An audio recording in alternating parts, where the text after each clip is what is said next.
Da fer til bunne med tusende munne, sanka føa åt andre, men ikkje åt seg sjøl.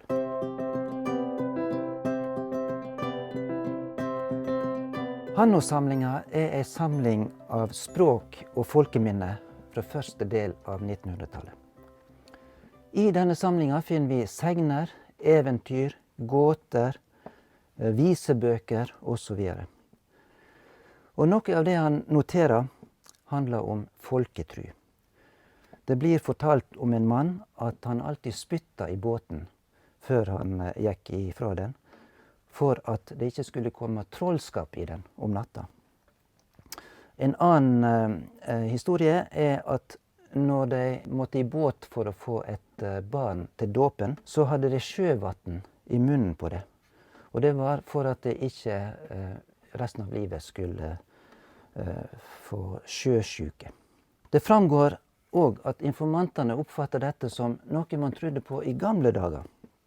De fortalte og om en mann som hadde svartebok, og som levde av å hjelpe folk med de magiske rådene sine.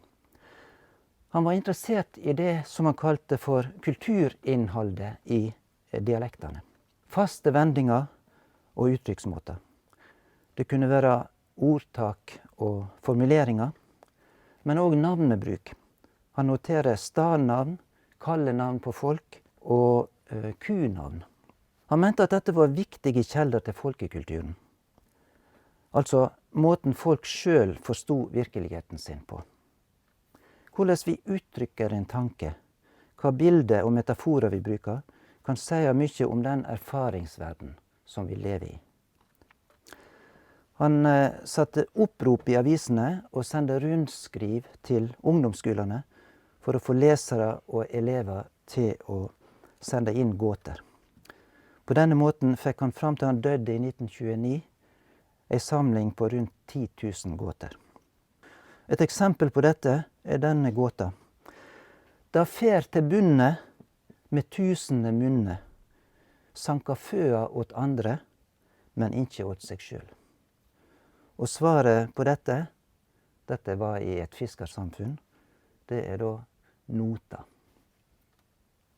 Det store materialet som ligger i Hannåsamlinga er blitt lite utnyttet i forskning.